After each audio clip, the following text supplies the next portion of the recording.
Welcome back to another episode of Nurses Uncorked with myself, Nurse Erica, and Nurse Jessica, where we talk about all the current events in nursing, the good, the bad, and the ugly. How are you, Jess? I'm doing good. How are you doing? I'm good. Cheers. I'm jealous of your... Cheers. Cheers. I'm jealous of your fancy new headphones. I need to get a pair. We'll have to get you a pair. Mine are pink. You can pick out whatever color you want. But yeah. And you got a matching pink mic, right? Yes, I do. Yes, I do. Erica, I hear today on today's podcast we have something we're going to be talking about some current events that you know about, because obviously I've got the comedy, but you got the facts. That's kind of how we bring it together. And there's been a lot of nursing strikes going on. I can't even keep up with what's happening in the news lately. So I know that you know a lot of facts about this and what hospitals are doing what. So let's talk about it. Who's the hottest striker?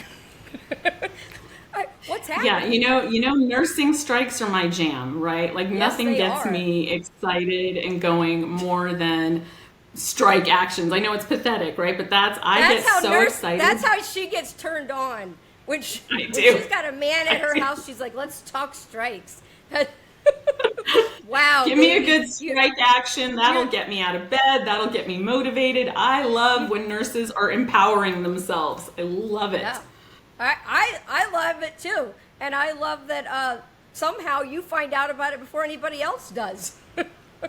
I'm pretty lucky because people trust me, and so they reach out to me and they give me heads up, and they know that I'm not going to share their information, and I'll keep it anonymous. So I'm pretty lucky. I do get a lot of information sent my way. Oh, and I get, but yeah, Jessica, could you do a video on like the coworker that picks their nose constantly? That would be hysterical. So see that's the kind of messages Erica gets, and then I get those other ones. So it's a perfect combination here. All right, so what hospital That's how we complement each other. Yes, it's a perfect mesh. So who's the first striker in the last week or so? Who's the hot forerunner? What's going on? Yeah, Oregon. So Providence Health, they went on a huge 5-day strike, and it involved 2 different hospitals, I believe, and 1 home health and hospice, and they're represented by the Oregon Nurses Association, the ONA. And I was really impressed by that because, I work in hospice now, and hospice nurses do not go on strike. Like, we just don't do that. I've never heard ever of a hospice going on strike. And so for them to go on strike, it has to be bad, right? Why is that? So do you think hospice nurses? Well, I mean, we get to know our patients so well. Yeah. That and you're why they're going on strike? No, why usually hospice nurses don't strike? Is it because they're independent and they're doing more things on their own? And I'm trying to have an understanding of. I'm not a hospice nurse, so I don't. We just don't want to abandon our patients, quite literally, in their time of need at the end of their life. We get to know their whole family. Most hospice patients are treated in their house. So we really get to know the family. We're with them for a long time, and to have that bond and say, don't worry, you won't suffer. I'll be there with you. And then to just I get it. abscond, right? That makes sense. Yeah. That would have to be really hard. Now I'm understanding it, because these are people you follow for a long time, well, months sometimes. Okay, I got that in perspective now. So there was hospice nurses and other nurses too, or? And 2 hospitals, and there was even some, I believe with the hospice that also had social work and case managers. It wasn't just nurses. So they went out with their union on this big 5-day strike, which is a big deal because the trend lately seems to be a lot of 1-day strikes or maybe a 3-day strike. So 5 days kind of, it was a statement, right?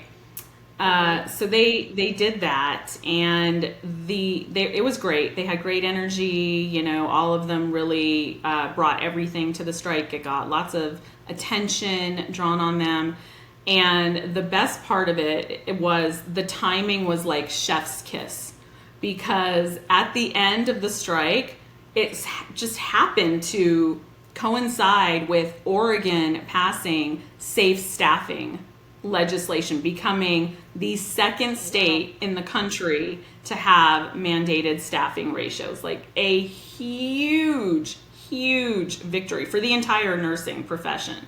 And that happened the last day of the strike. I know. It's so exciting. I'm Like it was almost supposed to happen that way. Yeah, right? it was kismet, right? Yeah, exactly. It was So, perfect. Did they strike all 5 days actually? Yeah, Or they they all did. 5 days? They did. And then at the end of it, also happened to coincide with just this badass power move on ONA, or Oregon Nurses Association behalf, where they gave a press conference at the end of the strike saying, they kind of slipped it in at the end. Oh, and by the way, there's actual state law saying that if you are a professional replacement nurse that travels for the purpose of working strikes, that is illegal and you will be prosecuted. It was like mic drop. Wow. Okay. Jeez. It thank was you. incredible. The timing of that in Oregon was just, like I said, chef's kiss. Amazing to see all of that play out. I love it. So were their demands reached? I don't even know the conclusion of this. Like what? Yeah, so typically the way it works, especially when you have a closed-ended strike, which they did, they knew it was going to be 5 days, it wouldn't go beyond 5 days, is that at the end of that, you then reconvene management and the union and the representatives with the union, and you start negotiating again. Okay. So that's where if you have, I guess. if you have an open-ended strike, meaning there's no end date, typically that negotiation will happen before they call the strike off, before it ends. But in this case, with the closed-ended strike, it's like, okay, we're going back to the table now. We have shown you our power move. We have shown you that we will go on strike. You know that we'll do it again now. Like, don't call our bluff, because we just did it. And now we're going to keep negotiating, I just Typically, learned that's something how- new. I did not know that there was an open-ended or closed-ended strike. I Oh, yeah. always thought that they were open-ended. Like I always thought like the negotiations would be happening as this was going on. You know what I mean? Like that's just how I envisioned it in my mind. Yeah. Because obviously I don't really have many strikes here in Florida. There's not really many unions. True. So, yeah. So I've never been a part of one or anything like that, or even heard talks about it. Like I don't know if you remember back in was it 2020 or 2021, St. Vincent's Hospital in Worcester, Massachusetts went on strike, and they had an open-ended strike, and it lasted 10 months and broke so many records. And that was huge. No one thought it would go that long. I don't think any of them would have agreed to go on strike if they thought it would go that long. 10 months? 10 months. And that was Tenet Healthcare, St. Vincent's. And they played so dirty with those poor striking nurses. I think a lot of them are still traumatized to this day from everything that they went through with that strike. But yeah, I mean, that's the risk, And so typically with unions, they will kind of ask their members to vote, like, A, do you want to go on strike? Are you willing to? B, for how long? And so a lot of the time it's the members saying, well, I'm willing to do a week, I'm willing to do a day, 5 days, whatever, but Right. I don't want an open-ended one because, of course, money, benefits, all of that is definitely a consideration. So yeah, it can be any length of time. So what in 10 months? What do the nurses do like for income? If it goes that Yeah. long, what happens? You're just screwed. Some gave in and ended up crossing the line and going back to work eventually. Some left altogether and got new jobs. But some of them would go and get a new job but still come and strike on their days off, and there were a lot of donations for strike funds, and they had food banks and things like that. to help those that really were in need. So, it's different. Every situation is different. Wow. So I wonder how long it'll take before we hear the results, like, of their particular strike. Like, or do they sometimes just not say anything? Do they just hope it goes away? Like the hospitals I'm talking about. Do they sometimes, like, talk with the unions and can't reach a resolution, and then they just... Or will the union keep pushing and make them make some kind of... They're typically out of a contract when they go on strike. So when you have what's called a CBA, a collective bargaining agreement, they're usually good for about 3 years, and then it expires. So usually, like the year prior to it expiring, you start negotiating for the new contract. Well, typically management will drag their feet and not negotiate in good faith like they're required to do. And so then the time comes and the contract expires, and then you are without a contract, which is not good for the nurses and the union members, right? They need that contract in place to protect them. And they still keep negotiating, and sometimes it'll go another year trying to do everything to avoid a strike, trying to get management to just simply do the right thing. But they play all these games, and then when they're left no choice, then they go on strike. But it's usually because they need a new contract. Do you want to know how much fun I would have during a strike? Like, you would be the best on a strike line. Oh my God. I could come up with so many, like, little rhymes and stuff. Like, I would have to, I mean, I know this really isn't for fun, but I could try to at least make it entertaining for the nurses that were there and come up with some funny stuff. They do that. The union organizers, they actually try to come up with really good chants to say on the strike line. So you would be great at that. Wasn't there one recently that they dressed up as something funny? I remember. Oh, a turkey? Yes, it was. That's what it was. At the St. Mary's strike in Reno that I went to. And I didn't know why this one nurse was just dressed as a turkey on the strike line, carrying a sign. I had no idea why. I finally asked. And one of the nurses said, oh, because our bonus this year was a turkey. They gave us a literal turkey, like a coupon for a frozen turkey. Wow. Thanks.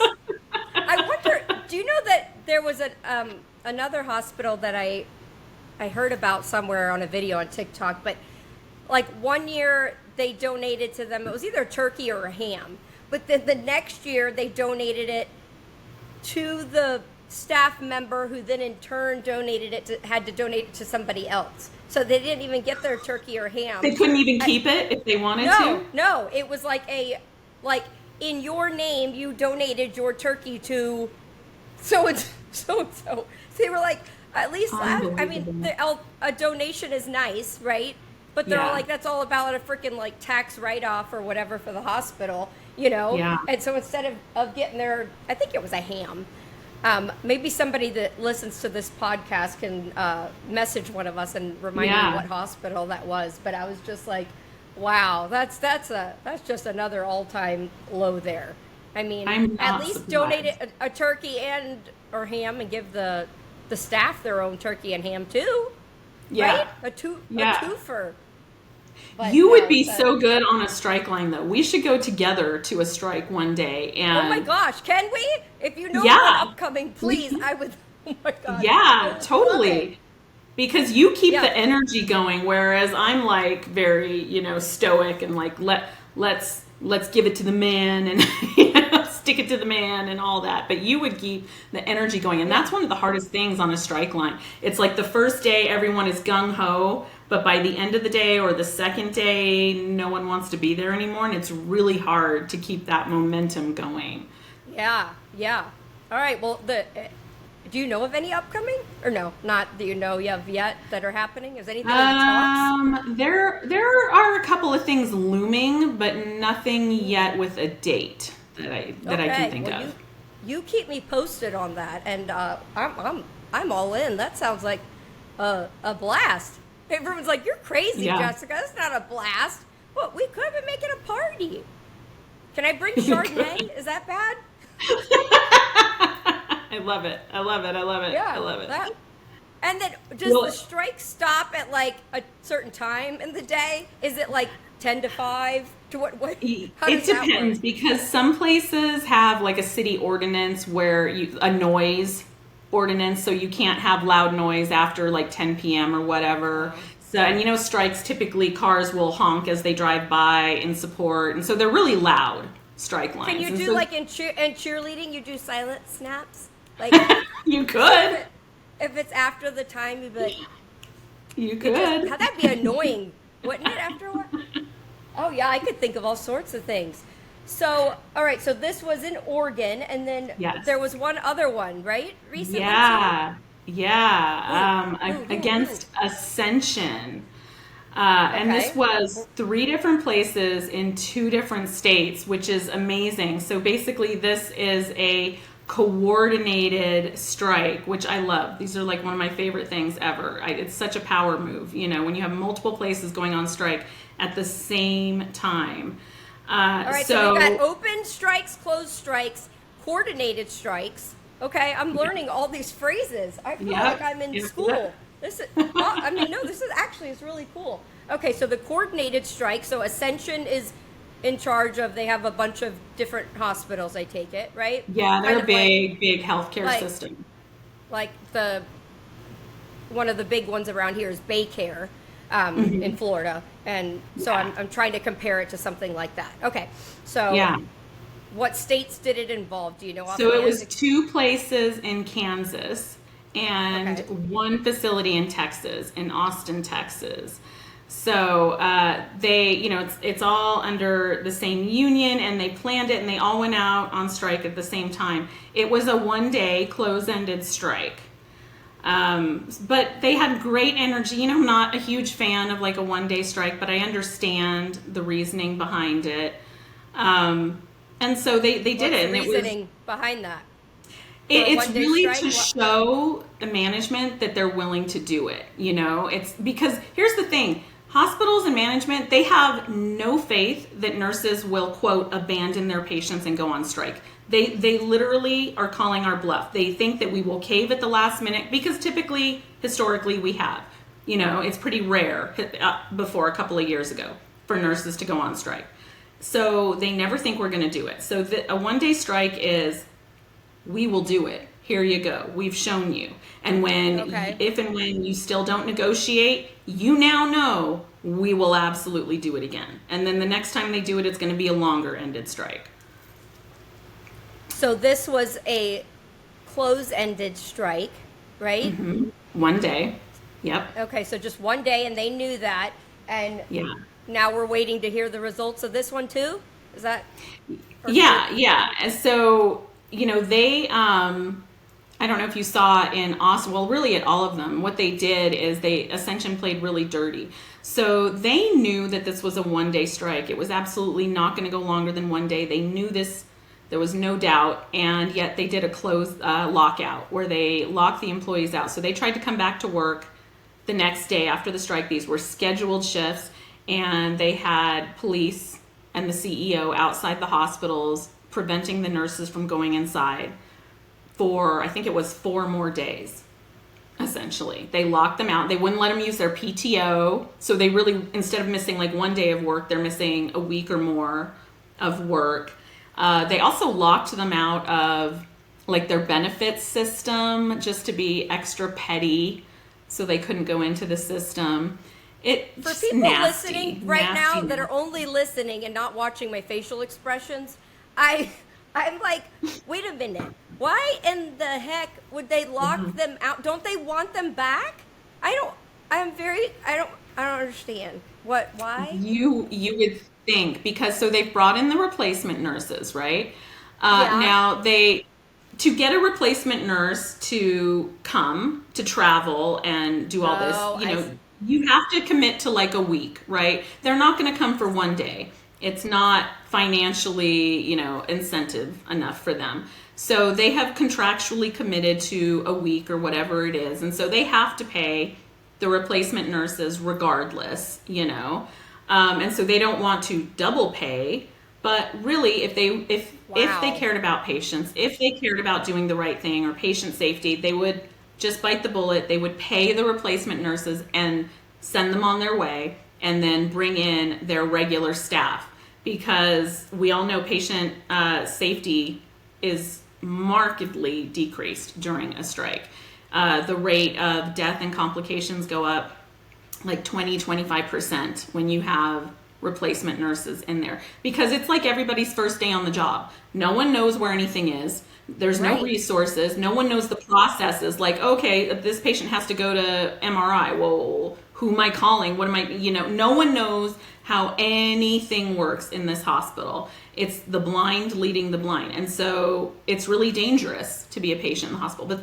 But the hospital in this case, Ascension, didn't care. They were like, nope, you're out. Don't come back for another 4 days, and we're not going to pay you, and we're going to keep the nurses in here that don't know anything about this facility and put patients at risk.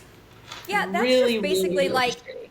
they just decided we're going to stick it to you so that next time Yes. you'll think better about going on strike, because now you're out of work, you Yeah. aren't going to get paid for it, and you're not going to have a paycheck for a full week, and so there, and we don't care if the patients die, essentially, because nobody knows what they're doing here. But at least we stuck it to you. That's horrible. Yeah, that's what it is. It's retaliation. Absolutely retaliation. Yeah, That is dirty. That's mean. That it is. it's sad. It makes you think, when are they ever going to care about patient safety? Is it ever going to come to that? Are they ever You going know, to? only if their reimbursement, like CMS, Medicaid, Medicare reimbursement, is threatened, then will they do the right thing, in my opinion. That's it. It all comes down to money. It's all about It's money. always about money. Yeah, it always is. I Terrible. I don't like it. I don't know why. It's sad that, of all of our wonderful states that we have, I mean, I'm trying to be nice here, but only two have passed safe staffing ratios. That's it. Yeah, and California did it like 20 years ago. So we've gone 20-ish years without a second state until now. Oregon has passed, and it doesn't even take effect until next year, I believe, in Oregon. But it passed. That's the important thing, and it's going to take effect. Pennsylvania just had their safe staffing, the Patient Safety Act, pass their House of Representatives. And that was a huge win. And so now that one's going on to the Senate, the state Senate. And we've got to push really hard to get the Senate there to pass this. But they could be the third one coming up really soon. Hopefully. Yeah. Speaking of Hopefully. that, we're not going to get into it on this podcast, but I think our next one that we do, we need to talk Yeah. about what went on with that whole Pennsylvania thing, because that. Oh my woo! gosh. Can you Yeah, believe it? states- I know. So don't spill the tea yet, I Erica. won't, They I gotta won't, I come. won't. They have to come to the next one. But so Pennsylvania, we'll at least just say that, because it wraps into this one. Could be the next state to have it Yeah. passed. Correct? Yeah, there's a couple that have some Got pretty close or strong getting- legislation moving through their state assemblies and whatnot, but it's looking like Pennsylvania could be the third. And so that's really exciting. The fact that we even have a second one now, for all the naysayers that have been saying for 20 years it's never going to happen again, they'll never let it happen again. Well, it just happened. And so even if you are never going to work in Oregon, it still affects nurses everywhere, because this shows that the momentum is there right now. We got to strike while the iron is hot, and it can happen. California wasn't a fluke. Here we have another example, and that means that other states can do it too. Wow. So listen, ladies and gentlemen, if you know that your hospital is going to be going on strike, I want to be there. So send us a message at either. Oh, let's tell them our social media handles, Erica, because that way they know how to get a hold of for us. I'm at Nurse Jessica Sites everywhere, on any Facebook, Instagram, TikTok, YouTube, my website. It's all Nurse Jessica sites. So you can message me or you can message Erica at Erica. Yeah. Where? I'm the tell Nurse me. Erica on all the different social medias. My website is nurseerica.com, and I have lots of services on there. But yeah, you can find me. Just Google the Nurse Erica. Yeah, because we're gonna make a party out of it. So make sure to keep us posted. We could both be there in a hot jiffy. So yeah, I think Yeah. that will segue us. Our next podcast, guys, will be we'll talk about what happened in Pennsylvania, because it includes Nurse Erica. Just to give a little, well, some of it does. Yeah, I know. This is so good. The way that this see her unraveled. face right now. She's turning red. She's turning red. Somehow you always get wrapped into something. I I don't know, what and that's not my intention, believe it or not. It really isn't.